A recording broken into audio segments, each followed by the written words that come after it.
Bonjour, j'espère que vous allez bien et bienvenue dans cette session de trading live dans laquelle on va faire à peu près 4 trades comme ça, 4 transactions ou bien 3 transactions, ça dépend vraiment euh, les opportunités. Et j'aimerais bien euh, l'heure dans laquelle je prends la décision d'achat et de vente. Vous pouvez aussi confirmer si vous étiez d'accord avec moi ou non, d'accord? En fonction de votre vision sur le order flow. Donc, à la fin de la vidéo, vous me dites combien de trades vous arrivez à faire gagnant et combien de trades vous arrivez à faire perdant. D'accord? Donc, dans tous les cas, je vais utiliser une stratégie ATM. Donc, quantité d'ordre 2. Stop perte, on va faire jusqu'à 14 et puis profit bon jusqu'à 30. Après c'est toujours je peux changer le stop et perte en fonction de trade, d'accord. Là je vais faire ok, ça marche. Donc elle est personnalisée.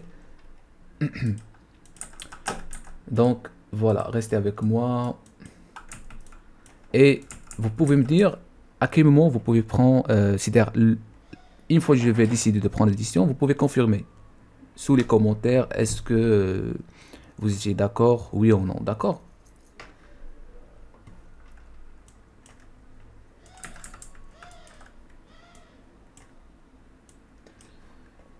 Donc pour le moment, je vois que le marché est un petit peu compliqué. Il y a vraiment des mouvements qui sont pas clairs. On est au plus bas, d'accord. Et on a eu un signal ici qui est pas mal 265, 265. C'est à peu près delta universel.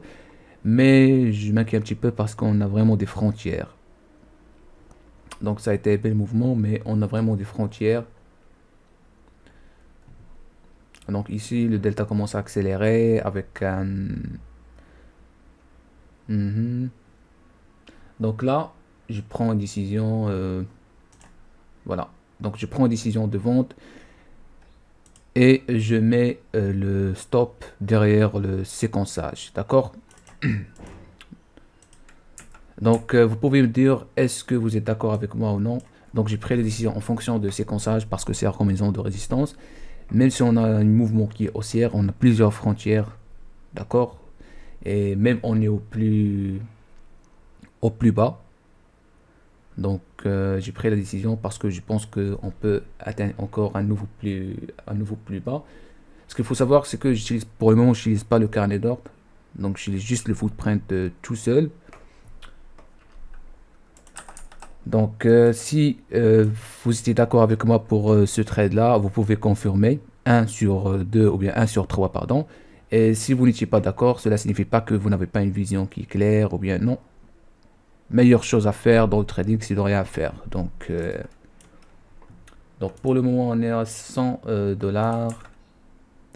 Mais tu vois, ce sweep level 486, 47, 51, ça serait effectivement comme une zone de résistance, de support, pardon.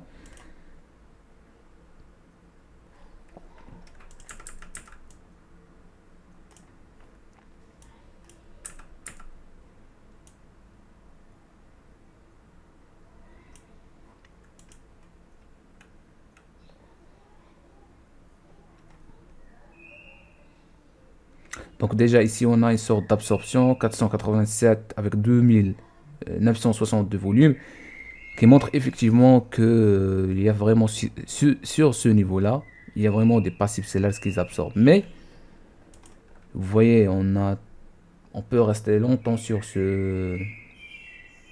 on peut rester longtemps sur ce range là. Alors on attend.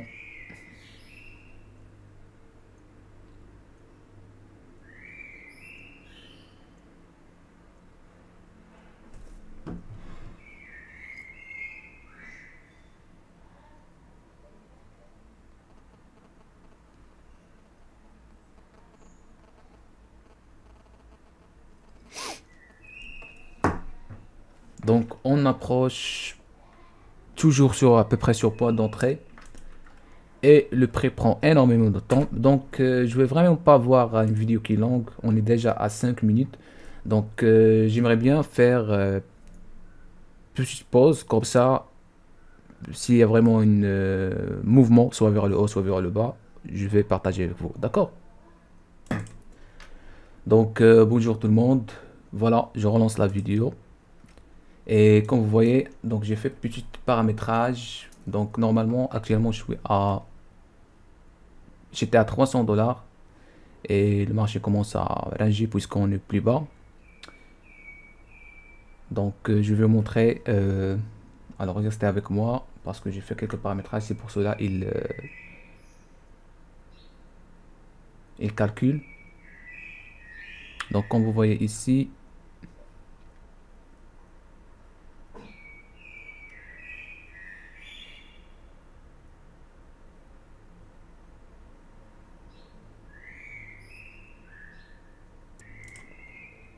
voilà. Donc regarde, probablement je vais fermer. Alors un instant, je vais fermer la position. Voilà. Donc je suis sorti, je pense à 250. Je vais partager avec vous. Pourquoi je suis sorti? Parce que j'ai vu qu'on est vraiment dans un range et vous voyez le point de contrôle, il monte, il descend, il monte, il descend. Donc j'ai pas vraiment aimé ça parce que ça peut descendre effectivement, mais ça prend énormément de temps. On va rester sur le range dans lequel il y a une comment ça s'appelle ça? Il y a une hésitation des côtés vendeurs et des côtés acheteurs, même s'il y a les vendeurs qui contrôlent. D'accord? Donc alors je partage avec vous le premier trade. Donc voilà, je partage avec vous le premier trade et comme vous voyez ici, vous avez le MFE, c'est-à-dire combien le marché m'a donné, c'est 350 $. Le taux de retournement, ça a été 125 $. Alors ici, le profit, voilà, le profit c'est 225 $. Donc sur ce trade, j'ai fait 225 $ et ça a été le numéro 1, d'accord? Donc comme je vous dis, je vais faire à peu près 3 trades jusqu'à 4, ça dépend des opportunités, mais pour le moment vous voyez comment le marché il fait des ranges, donc dans tous les cas j'attends un petit peu. Donc si vous étiez d'accord avec moi sur ce premier trade, vous pouvez confirmer ça. Si vous étiez pas d'accord, vous pouvez aussi confirmer ça. À la fin de la vidéo, vous pouvez me dire combien de trades vous avez eu pendant ma session de trading, en fonction bien sûr des trades que j'ai fait, d'accord? Alors donc vous voyez ici, toujours on est au plus bas, il y a vraiment une force vendeuse. Donc là par exemple, donc on voit il y a Delta Scalper. Donc ici, je confirme que je prends une décision de vente, mais cette fois-ci, mon stop loss ce sera bien réduit. C'est juste à peu près en haut de les derniers 9 ticks, le single print qu'il y a ici. Même c'est le plus bas, mais quand je vous dis le plus bas, ça représente des belles opportunités. D'accord? Donc j'ai pris une décision de vente. Vous pouvez confirmer toujours si vous étiez d'accord, oui ou non. Donc ça a l'air cassé le plus bas, mais il y a toujours de confrontation. On voit même le volume, ça augmente, vous voyez. 5000, 5080. Par contre, il y a vraiment des ventes agressives qui essaient vraiment de casser le plus bas. Ça peut arriver. Ok, vous voyez, ils essayent de casser le plus bas. On verra, on verra, on verra, on verra. Je veux pas qu'on rejoigne vraiment la zone. Alors, oh, je casse, je ferme la position. On a un signal à peu près, ça apparaît de delta divergence. Vous voyez, il y a vraiment, il n'a pas allé directement, il n'a pas créé de déséquilibre de vente et on casse directement le plus bas. Ce qu'il a fait, il a commencé de souffrir. Est-ce que vous voyez, je partage avec vous ça. Ici, vous voyez, tout en bas, il y a 402 contrats. C'est un passif voyage et je ne sais pas si c'est un ordre, iceberg parce que je ne sais pas si à ce niveau de prix 5100, c'est un chiffre rond, s'il va commencer de recharger à chaque fois le prix descend. D'accord? Parce que pour le moment, je n'utilise pas le carnet d'ordre.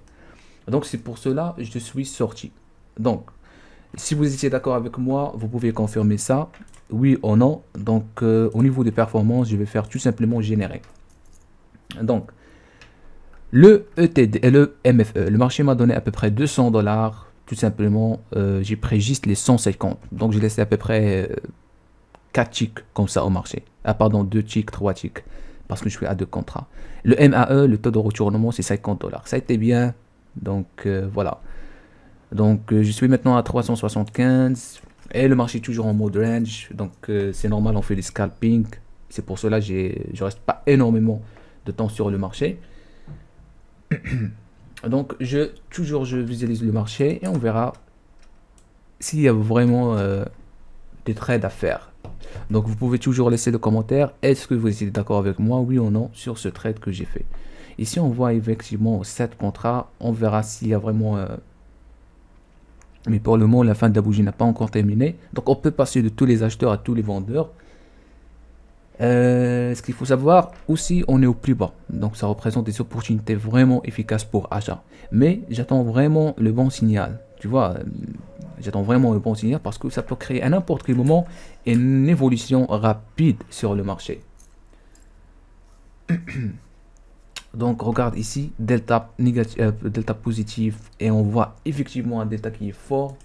Pourquoi? Parce que vous avez un acheteur passif tout en bas qui recharge et il y a des acheteurs aussi qui contribuent. Mais on voit effectivement il y a des passifs sellers qui essaient de s'appuyer et de défendre leur territoire. Ils veulent vraiment casser de plus en plus bas.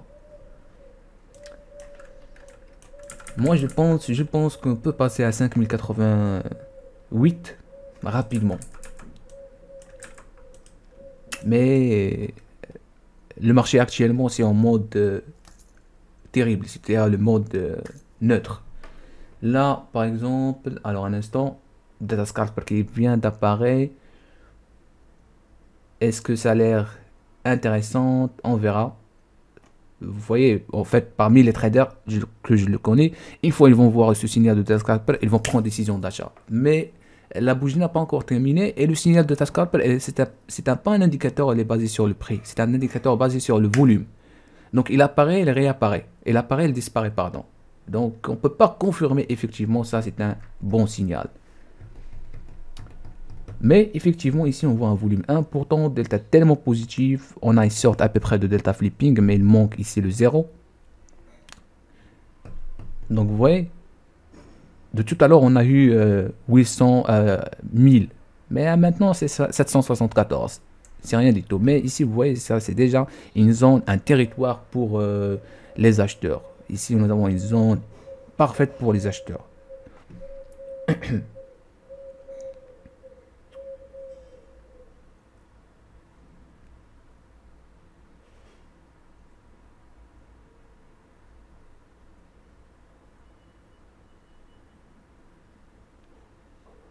Il y a aussi des acheteurs qui défendent leur prix.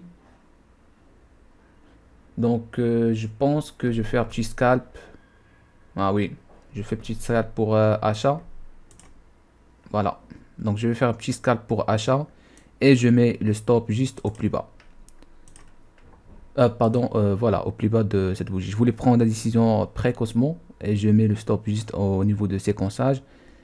Mais par exemple là, nous avons un delta qui est tellement positif. 1009, 1009, volume important 7700.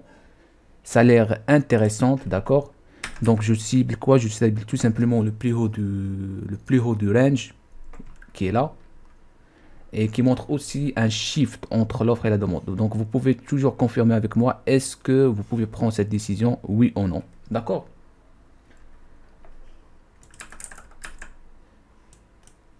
Donc le marché souffre pour monter. On verra.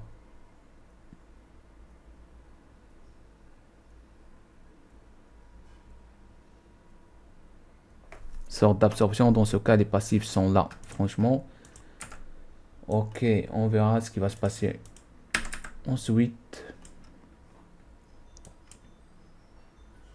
Dans tous les cas, j'ai mis le stop derrière le pli bas pour voir ce qui va se passer.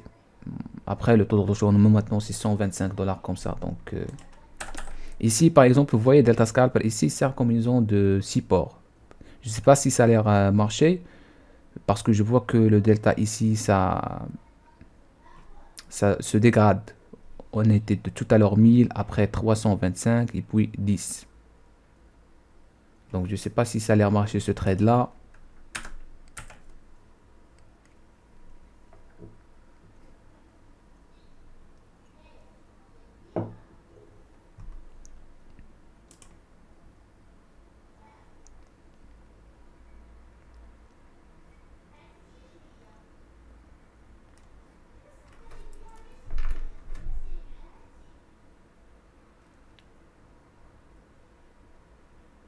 Donc on attend la réaction du marché. Actuellement on est à 15 minutes. Et j'arrête la vidéo un petit peu. Sinon je pense qu'il va directement toucher le stop. Donc on peut continuer comme ça. 66. On est toujours protégé par cette zone de support. Voilà. C'est cassé. Mais on verra. Donc on est au plus bas. Maintenant actuellement on est déjà 419. Il est toujours sur ce niveau là.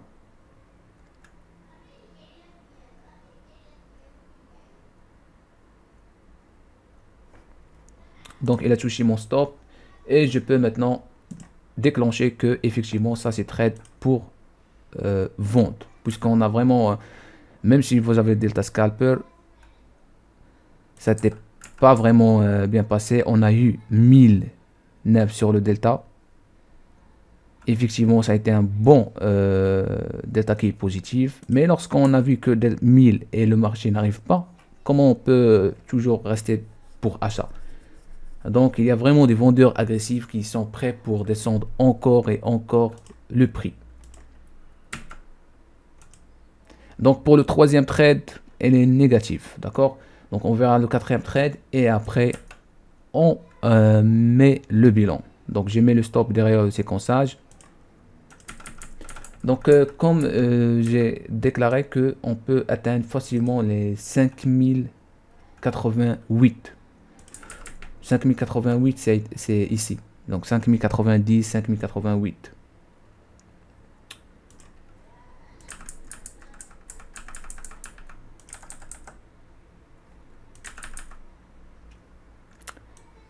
Donc ici on a 286, 286. N'est pas vraiment quelque chose qui est puissant. Même il y avait 409 contrats en attente au plus bas. Le marché n'arrive pas même à... ce passif n'arrive même pas à résister. Comment dire? À résister. Voilà son trade. Donc actuellement on voit effectivement le delta est négatif. Il y a des vendeurs qui s'intéressent de plus en plus par le prix. Donc on peut vraiment atteindre ce 5090 facilement.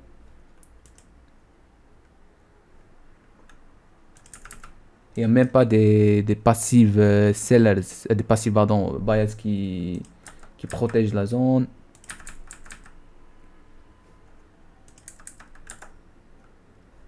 Donc pour le troisième trade, il faut me dire est-ce que vous étiez d'accord avec moi, oui ou non.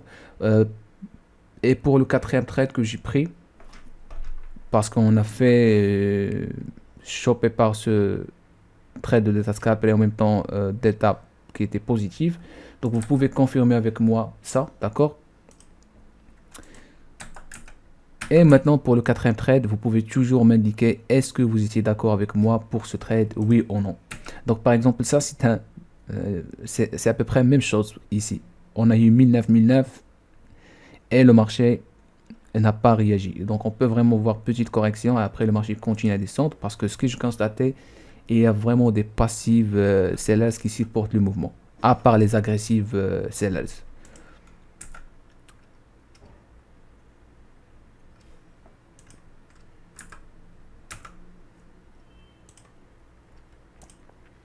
Donc pour le moment on a passé à peu près 19 minutes.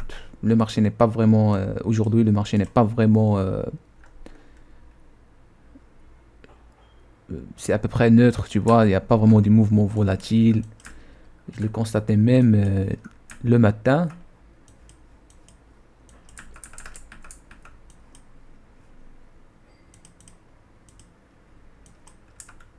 Donc on commence à ranger un petit peu. Donc on est à 19 minutes, j'arrête un petit peu la vidéo. Comme ça je relance si jamais touche le stop ou bien atteint le profit. D'accord? Alors je lance la vidéo de nouveau.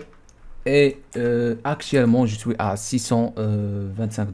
Donc, comme vous voyez, quand je vous dis, je cible à peu près 5090. Mais si je vois par exemple un passive buyer ou bien un big order qui vient d'intervenir sur le marché, je peux arrêter. Là, par exemple, effectivement, le détail est toujours négatif. On verra, on verra. Il y a des, vous voyez le point de contrôle, l'emplacement de point de contrôle. Ça commence à se déplacer un petit peu.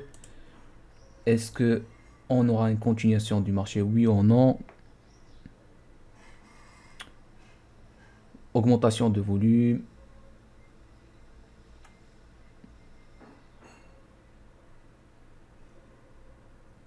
En tout cas, je coupe le trade. On était à 600, mais j'ai coupé le trade. Juste maintenant pour vous dire, ça c'est une absorption, d'accord? 5400, ça c'est une absorption. Donc si je fais un petit peu le résumé de ce qui s'est passé, et après je vous donne le résumé, d'accord? Le résumé de à cette façon de trading. Donc, le résumé, c'est ça. Donc, premier trade, j'ai fait 225 $, d'accord? Deuxième trade, 150. Troisième trade, 350, d'accord? Troisième trade, ça a été négatif. Donc, vous voyez comment le marché m'a eu, comment il m'a pris lorsque j'ai pris la décision en fonction de ce mouvement. Ça a été bien le mouvement, je voulais l'apprendre précocement, mais je suis entré en tant qu'un market order. Donc, après troisième trade, ça a été... il m'a donné 650, mais j'ai pris juste 475. Je voulais sortir précocement, mais ce qu'il faut savoir, le temps de parler, le temps de vous expliquer, je suis sorti à 475. Maintenant, ce qu'il faut savoir, j'ai fait juste 4 trades. Session pour ce compte, elle est positive, 475 $. Mais ce qu'il faut savoir, ça c'est pas c'est-à-dire c'est pas mon genre de trading, c'est-à-dire c'est pas ma façon de trading. Parce que personnellement, moi je cherche la qualité de trade, d'accord? Mais j'ai fait vraiment cette vidéo pour vous montrer un petit peu comment vous voyez les choses, comment vous voyez, comment vous pouvez traiter chaque transaction, d'accord? Normalement, si je focalise sur un seul trade, ça sera mieux. Mais comme vous voyez, on a fait à peu près 4 trades et on a juste fait 475 $. Donc, mais si je focalise par exemple sur un seul trade ou bien 2 trades, ce sera encore mieux. Au lieu de faire 4 trades, on peut faire juste 2 transactions et ce sera vraiment meilleur profit. Mais vous avez constaté que j'ai commencé de faire des achats, ventes, achats, ventes, achats, ventes sur à peu près une période qui est courte. Sur une période de, c'était à 16h jusqu'à 16h11. Donc, c'est à peu près 11 minutes. En tout cas, je répète encore une fois, 2 erreurs que j'ai fait. Ça, c'est pas ma session, ça, c'est pas vraiment ma façon de trading. Je cherche la qualité, pas la quantité de trade. Deuxième erreur, c'est que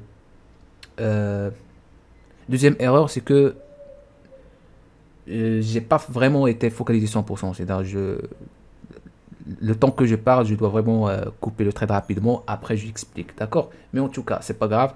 Je vais faire des sessions comme ça de temps en temps. Et n'oubliez pas de laisser vos commentaires et vous me dites, est-ce que vous êtes d'accord avec moi sur ce quatre transactions que j'ai fait? Oui ou non, d'accord? Et après, on peut discuter sur ça. Merci à vous et on passe au prochain compte.